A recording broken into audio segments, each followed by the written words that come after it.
हमारा ब्रह्मांड इतना बड़ा है कि जिसके आकार के बारे में हमें कोई भी आइडिया नहीं है और इसी ब्रह्मांड में इतने सारे ग्रह सितारे मौजूद हैं जितना धरती पे रेती के दाने नहीं हैं। तो आज के इस वीडियो में इसी ब्रह्मांड में मौजूद कुछ रहस्यमय और अजीब ग्रहों के बारे में मैं बात करूंगा और हो सके तो इस वीडियो को एकदम लास्ट तक जरूर देखना, क्योंकि लास्ट वाला प्लैनेट सबसे अजीब और कमाल का होने वाला है, द डायमंड प्लैनेट। इस प्लैनेट का असली नाम है 55 कैनक्री ई और ये एक ऐसा ग्रह है जो कि हीरे का बना है। इस प्लैनेट का हीरे से बना हिस्सा हमारी धरती के पूरे वजन से लगभग 3 गुना ज्यादा है। इस प्लैनेट को साल 2004 में डिस्कवर किया गया था।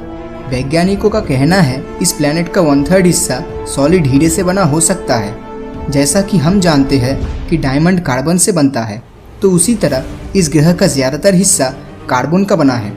वैज्ञानिकों ने अनुमान किया है कि इस प्लैनेट के कोर में मौजूद कार्बन के ऊपर बहुत ज्यादा प्रेशर पड़ने की वजह से ये कार्बन डायमंड में कन्वर्ट हो गया है। ये प्लैनेट स्टार 55 कैनक्री ए के काफी करीब मौजूद है, जिस वजह से इसका टेम्परेचर लगभग 1700 डिग्री सेल्सियस के करीब है।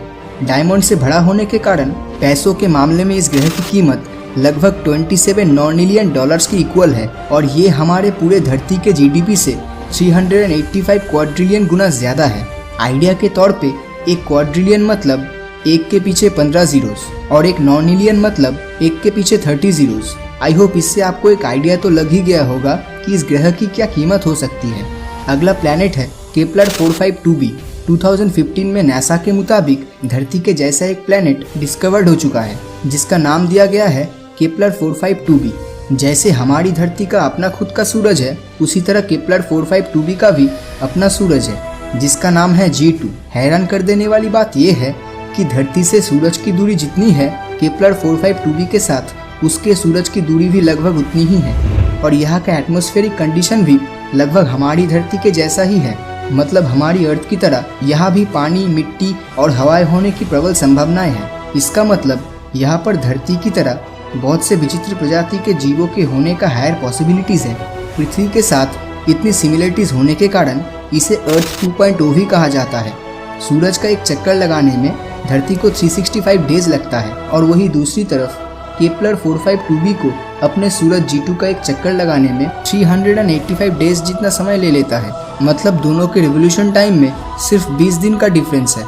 हमारा सूरज 4.6 बिलियन साल पुराना है और वही दूसरी तरफ G2 6 बिलियन साल पुराना है। केपलर 452b हमारी धरती से 2 गुना बड़ा है, लेकिन अगर यहाँ पर एलियन लाइफ होने का चांसेस इतना ज्यादा है, फिर अभी तक हमें इस ग्रह में एलियन लाइफ के बारे में कोई इन्फॉर्मेशन क्यों नहीं मिल पाया है।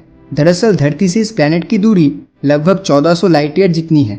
अब आप समझ ही चुके होंगे कि यहाँ तक पहुँचने में आज के टेक्नोलॉजी से बनी स्पेसशिप को कितना ज़्यादा समय लग जाएगा।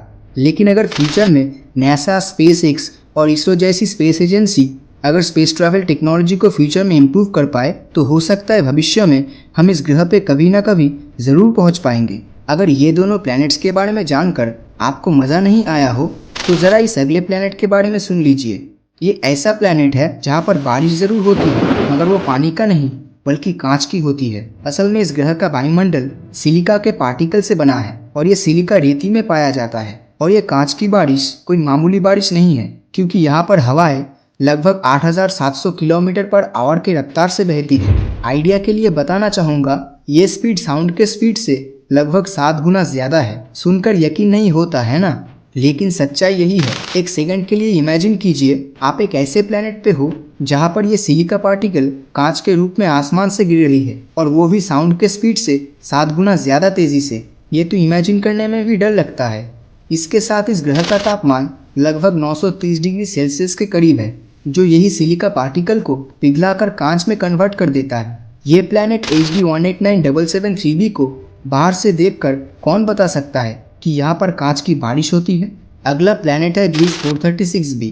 इस प्लैनेट को 2004 में डायमंड प्लैनेट के साथ ही डिस्कवर किया गया था। इस ग्रह की खासियत ये है कि ये एक आग में जलने वाला बर्फ का प्लैनेट है। अब ये सुनकर हर कोई बोल सकता है कि भाई ये क्या बकवास कर रहा है, ग्रह पूरा बर्फ से बना है और फिर भी जल रहा है। लेकिन यकीन मानिए फ्रेंड्स, यही इस ग्रह की खासियत है। और इस प्लैनेट का एवरेज टेम्परेचर 450 डिग्री सेल्सियस है। मतलब पूरी तरह बर्फ से ढका हुआ प्लैनेट जिसकी एवरेज टेम्परेचर पानी के बॉइलिंग पॉइंट से 4 गुना ज़्यादा है। लेकिन आखिर ऐसा कैसे हो पाया है? असल में इस प्लैनेट का ग्रेविटेशनल फोर्स इतना ज़्यादा है कि अगर हाई टेम्परेचर की वजह से बर्फ़ पिघलकर गैस में कन्वर्ट हो भी जाता है तो वो ऊपर आसमान में जाने की वजह वो ग्रेविटेशनल फोर्स की वजह से सीधा प्लैनेट के अंदर चला जाता है और यही गैस फिर से बर्फ़ बन जाती है और यही रोटेशन प्रोसेस चलता रहता है और इसी आकर्षण बल के कारण ये एक नॉर्मल ग्रह की तरह भाप में बदल के बारिश भी नहीं ला पाता।